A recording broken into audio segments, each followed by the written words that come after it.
Dynamite Delight. Dynamite Delight. A show that I never get tired of reporting on, but I'm sure more than a few people are not satisfied with.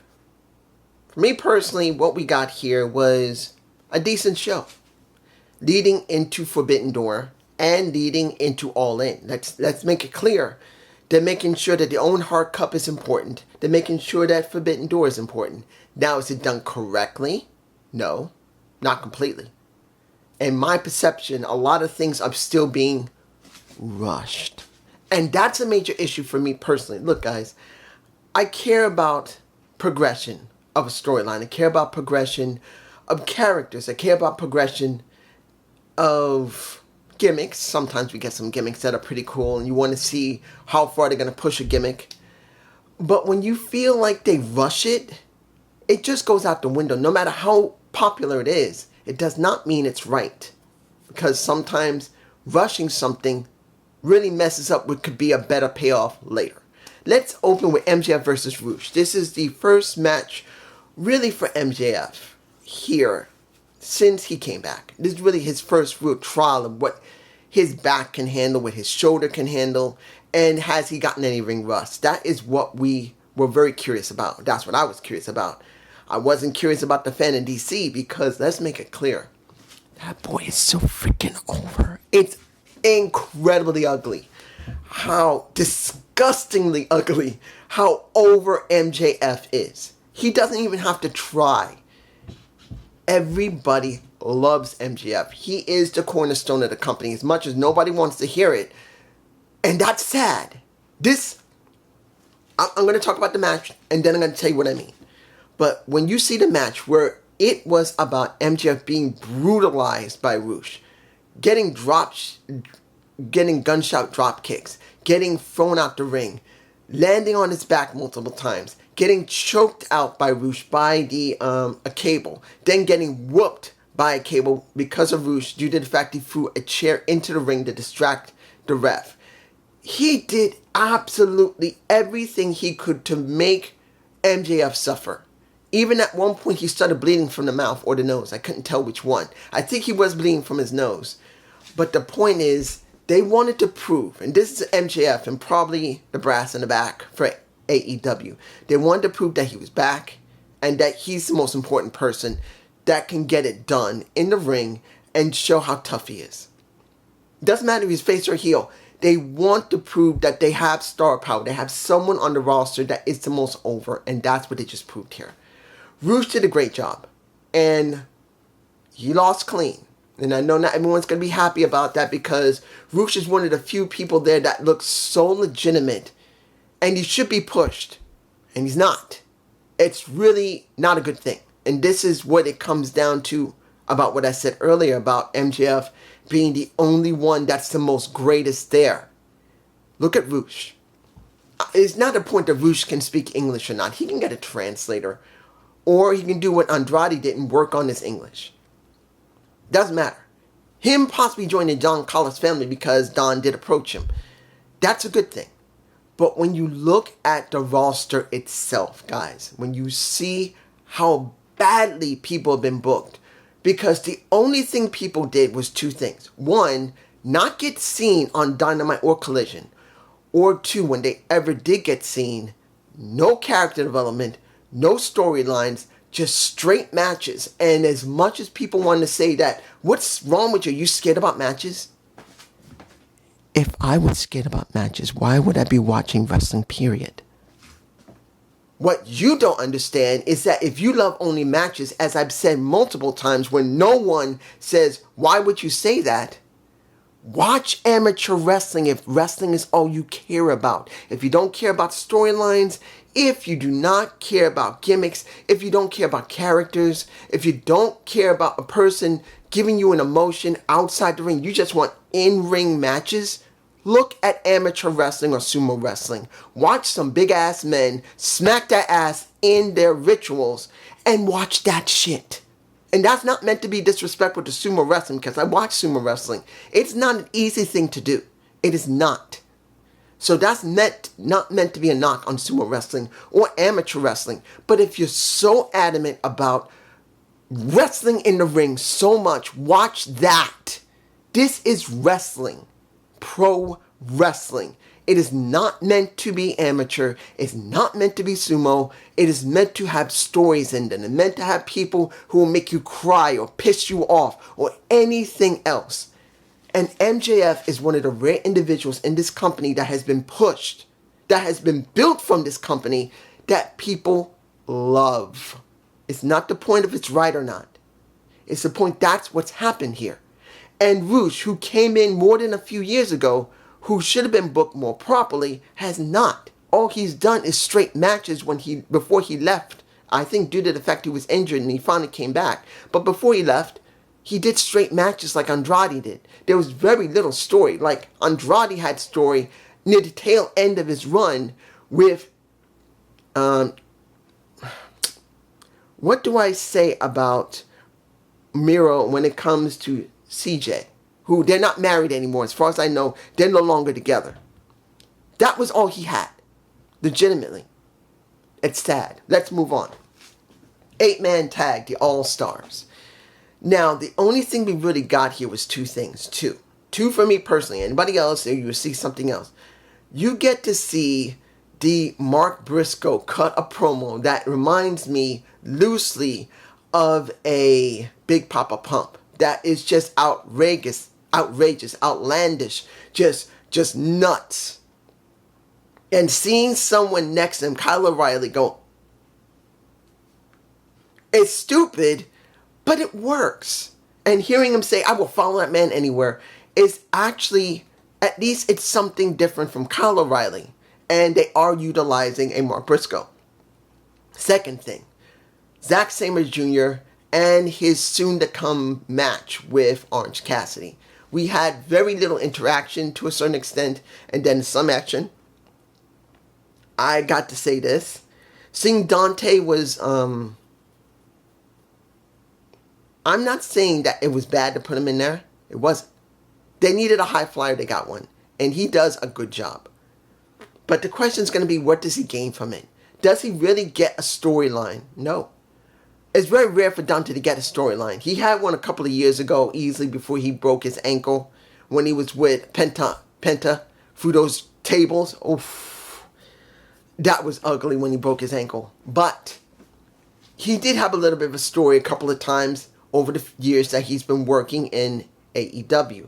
But at this point, since he came back, the only thing he's been with Top Flight and Action Andretti, and really haven't done anything substantial. Maybe working against Shane Taylor Inc. But other than that, that's it. And the kicker here is Shane Taylor is mainly on ROH. Yeah, we've seen him on Rampage. No, not Rampage.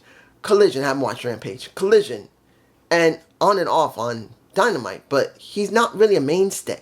He doesn't feel like a mainstay. He's not a mainstay. They don't make any stories about him other than what he dealt with Keith Lee, which we have not seen in months. Either I believe he's still injured. But that's it. You guys tell me how you feel about Shane Taylor and about Dante Martin. Where are they going to go with him if they go anywhere? Next. The EVPs in a tag eliminator match. If the Acclaimed win, they get a shot in the future. Now, I did not expect the Acclaimed to win here. I expect there to be some shenanigans and they would lose. Can't believe I just said shenanigans. But let me give you this. We have a major problem in AEW, which hurts the company. Where are the tag teams? Where? When AEW started, it was all about tag teams. Tag team wrestling is what people wanted so badly because WWE wasn't giving it to us. TNA, Impact Wrestling, had so few tag teams, even though they did great work, there was no variation. And then we finally got AEW, who had a large plethora of tag teams. I think they had about 8, 9, or 10 tag teams before they transitioned most of them to trios. We had so many tag teams, it was always someone new. And to the credit to AEW, a couple of times, they made sure those tag teams had some type of character and had some type of story. Now, we have no tag teams. And now the FTR is out due to the fact that Dash Hardwood is injured and we don't know when he's coming back. We just lost one. And seeing this with the EVPs who are not going through different teams and they're not building up any teams, it just feels empty. It feels empty in the tag division. And for me personally, tag team wrestling doesn't really feel important to me, not because the EVPs are in control, because of the storyline that is now stupid, because they have no power. Why did you have a Tony Khan come back? Why did you have a... taking nothing away from Chris Daniels. I love Chris. But they should not have any... and he shouldn't have any influence. They should not have anyone interfering. They should be on site under total control and no Tony Khan ever being seen until they build up into it, like at Wembley Stadium and All In. They didn't even do that. That wasn't even 2 months before he finally came back. And then he went away and it just looked bad. So I don't care about tag team wrestling. Just don't. Seeing the Acclaim 1 means nothing. Nothing. It feels empty. Moving on. We got... what do we got here? The first Owen Hart... How did I actually feel about this match? Nia Rose versus... I gotta say this when it comes to Chris Statlander. They changed some music, which I agree with. They changed the Titantron, what she does. I agree with it. Seeing that she's not doing signing anymore, which there's nothing wrong with it. She did that because she knows how to sign. But seeing now that we got this with Chris was great. Excuse me, allergies.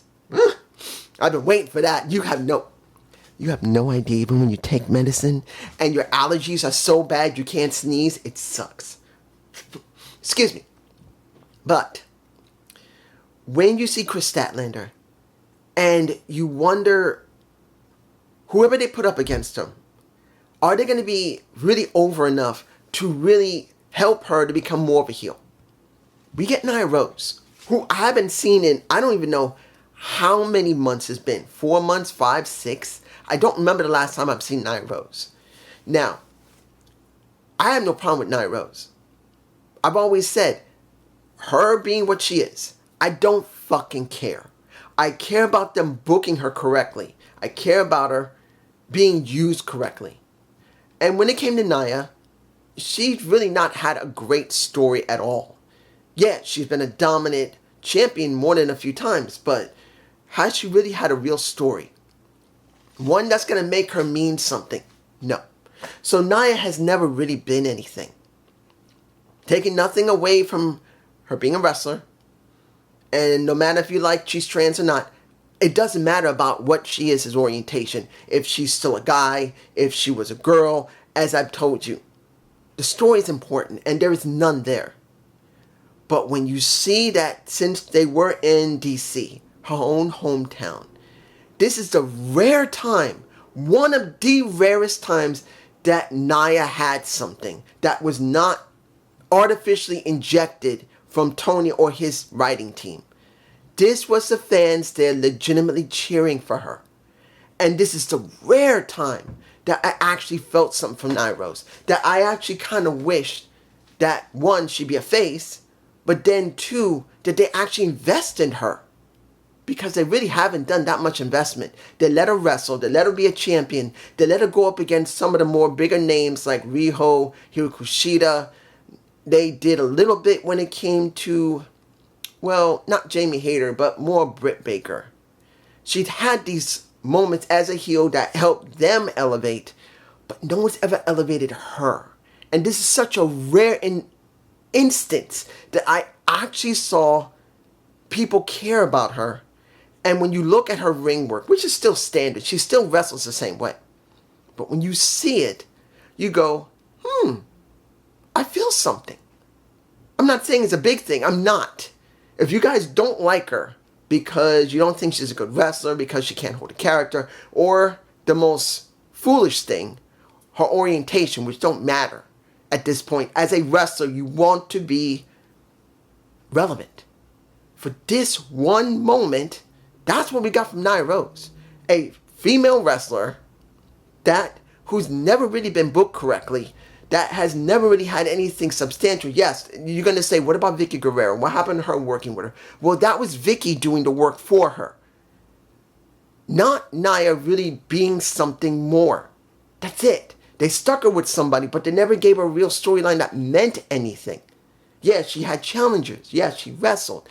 And in this case, she lost to Chris, which is not surprising. Chris is going to progress because of the Willow Nightingale, who is a gorgeous woman. And that stated in her Titantron, not her being like, let's be honest, she is like that, but she was on the Titantron, and she made it very clear, I'm glad you won, because on this, what was it, Collision, I believe, or Rampage, she's going to have her match. And if she wins, she's coming after that ass. That's what she said, which is fine. But it just feels like, for one moment, we got something new from AEW. A wrestler that they hired years ago, near the beginning of the show, near literally the founding of the show, who's never really been one of the favorites there. Not because she's always been a heel, it's because she's never really been substantial. Never. She's never been 100% substantial. She's been a pretty good to solid worker. Yeah, sloppy at times. That can talk to a certain extent. But for one moment, we saw something different. If she had turned face, honestly, I'm not saying she'd be able to pull it off, but at least it would be something new, which we may actually care about. Next, Garcia versus Red Tyrus. And I haven't seen him in a while, and he destroyed Red Tyrus, who I've seen in pretty much, he has gone to TNA, and he has been working on NWA on and off. So I've seen him in both companies. He's a good wrestler, but I've never really known if he can actually talk or hold a character, and didn't really matter here because Garcia whooped that ass. In the end, what do we really get? The gauge of agony. Having a situation where pretty much who had to come out to try and save them? MJF, who didn't really get very far because he only came out because of Hellenerico. I believe his name is Hellenerico. Trying to remember his name. From CMLL. He's now supposed to join the gate, not the gates of agony, the gauge. More like the cage of agony. I keep forgetting cage. But it doesn't sound right. You know what? I'd rather see them as the gates of agony. Let the faction be known as the gates of agony. The cage of agony just doesn't roll off the tongue for me personally. That's the reason why I keep botching it and going cage instead of... You get my point. But MJF came after him, and then Will Ospreay came out. And then after it was over, Will faced MJF, which people like, oh, now we got something good. Someone from outside who's really well known, and someone who's inside who's so established and over, and they're facing face to face, and we know sooner or later they're going to face each other, and that's a problem. This is a problem. I'm saying it now. This is going to be a problem. A very bad problem. Because of what I'm about to talk about now, before I talk about Pac and Claudio, I'm talking about it now. Because when you see the situation, when it came to Swerve Strickland, and what's coming when it comes to him and Will Ospreay, rushed. And when you look at Will Ospreay and MJF, I can see Tony right now saying, I can't wait for this, we gotta rush this, we gotta go through all these things, and then we're gonna get that done. Wrong. Rushed. I am worried they're gonna rush that within 2 months after we deal with Swerve Strickland and clearly Will Ospreay. Let's go to Will Ospreay and Swerve, because the segment was good. At certain points it kind of dragged, but it was good for both of them, especially once Swerve pushed that little button. When you see a little button right here that's on a camera on something that you're not familiar with or you're curious about, you tend to press and say, I wonder what this does. Beep. And that is exactly what a Swerve Strickland did with a friend of his, sort of, because he don't hate a Will Ospreay. He actually has known him for a while, and he respects him. He likes him. But he made it very clear that you don't know what it really means to be a champion. Because when it comes down to it, no matter, and he made it very clear, Will, that he has had 3 separate titles from 3 separate continents at the same time. Yeah, like Austin Aries, like AJ Styles, and himself, Will Ospreay. I had to say it like that. And I know you're going to say, what about Kenny? Yes, Kenny. But I think the one who did it best and did it first was Austin Aries. Now, is Austin a prick? Yeah. He is a bit of a prick. Guys, he had Selena Vega as his woman. He was with Selena Vega, and they broke up. How in the blue fuck could you lose Selena Vega, who is now with Malachi Black, who's still in the company, who she adores? And I'm glad she found the right man, because if Austin is who he is, which he's a prick. Anyway, let me give it to you like this. The talk was fine. He pressed that button about the family and pissed off at Will Ospreay, which was fine because he needed to push the right spot on Will to make him weak. And he made it very clear, if you're willing to get this title, you be willing to give up everything, including family, including your kid, including your woman. The only thing that Swerve didn't say was, I gave up my kid, I gave up my woman for this title. The only thing he did not do was say that himself. But he wanted to make sure that his enemy in this match would have to do that to beat him, because of course he ain't giving up his daughter. He ain't giving up his girl. But he wanted to make sure he pushed the button, which he did, which was wise. And I liked the segment. Now, let me tell you this when it came to Mia Shirakawa and Tasteless Toni Storm. My Tasteless Toni. I'm not going to lie about this. If I had to choose between Tasteless Toni Storm and Toni Storm, Timeless, and Mia Shirakawa, Mia is damn good looking. I ain't going to lie. She's a gorgeous woman. And the thing that pisses me off, if you look at RJ City's show of AEW, High EW, and you hear her talk, she's not one of the most fluent talkers. And when it comes to Emi Sakura, she talks a bit better. That's obvious. She talks very good English. Not great English, but good, that you can understand a good conversation with her. Mia, you can tell she's not that great in English, but she's not bad. And this is why I hate how they're treating the Japanese female wrestlers that can talk.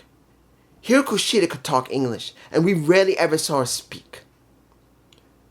Emi Sakura could speak English, and you could do something with her in a storyline, and they refuse to do it.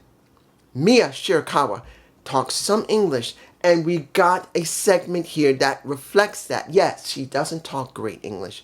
No one is going to deny it. But hearing her speak English, and hearing her basically says to Mariah May, shut up. I'm coming for the title, 1. I'm taking Mia, 2. And I'm going to be sexy beyond recognition while doing it, 3. That's how it felt after she signed it. And when you hear a Tasteless Toni Storm say, who the fuck you think you are? Not in those words, but pretty much, you don't talk to my girl that way. She belongs to me. You don't talk to her like that, and you're no better than me. Because, well, saying she's no better than you is the wrong term. But it feels like they both were basically equal. And that's what it felt like to me. She was no better than Tasteless Toni Storm, and Mia was no better than Toni Storm. I think I just repeated myself. Mia was no better than Storm, and Storm no better than Mia. I think the reason that I'm a little... When it comes down to hearing Mia say, you're going to have to make a choice to Mariah. Either you're going to have to pick her or me. The thought that went through my mind is, she's not going to pick. That is the thing that's making me mess up here. Because when it comes down to it, I see the storyline going beyond just this match at Forbidden Door. That she's not going to pick. She says she loves him equally. And when it comes down to whoever wins, and they're going to be demanding that she pick, she's not going to do it. She'll walk away from them both. And both of them are going to get angry, and there's going to be a fight until finally when Mariah comes back to them and say, I love you both, except being together with me. Triangle. That's the way it looks like it's going to be. It's going to be a love triangle between Mia, Mariah, and Toni Storm. I'm not saying that's good. It looks like it's going there. If you like that kind of stuff, it'll be months out. Maybe by All In we'll get it. But here the foundation's been laid, I believe, that they may go there. Let me see here. Final match. Pac versus Claudio Castagnoli as a round 1 match for the Owen Hart Cup for the men. I'm going to tell you this. I love Claudio. He's my boy. But Pac is my OG boy. He is one of the things I was supposed to, if you guys have known me for years, originally I wanted to make a poster. I actually tried on some graphic software to make a poster. And the kicker was that I did make it, but I had major problems for the last couple of years because of what the pandemic happened and my own anxieties got so bad. And now I realize that the poster looks terrible and I have to redo it eventually. But Pac was going to be the center of it because the former Neville, I always believed, had something special. Yes, he was a high flyer, but he was one of those rare high flyer. The reason I botch here is that when it came to Neville, he never got what he deserved in WWE, particularly when he broke his foot and after he came back. And here in AEW, what has he had? The All-Atlantic Championship inaugural winner. Yes. He's won the international... Did he win the international championship? I think. No, he did. He won the trios titles. Yeah. But when you really see it, he's never had a payout. In fact, look, one of the first matches on Dynamite was him and guess who? Oh, Kenny Omega. And I'm going like, Pac has been there since the freaking beginning. Yes, he couldn't come into the country because of the pandemic. And he was gone for a while. Then he got injured and he came back. But he's been there since the beginning. And you would think they would give him more than just an international championship because he's European. And I'm like, what the blue fuck, man?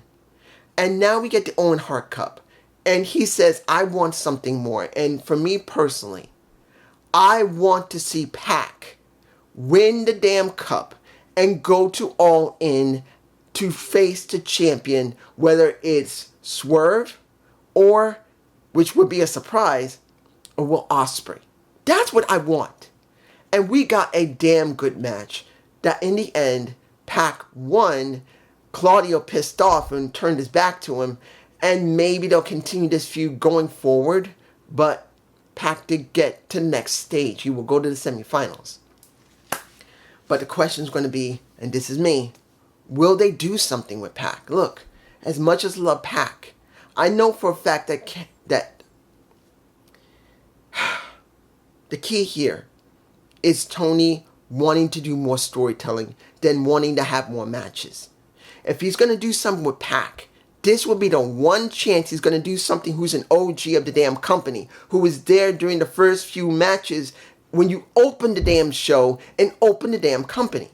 And you think they would do something with him. I don't know. But this is just me. Peace.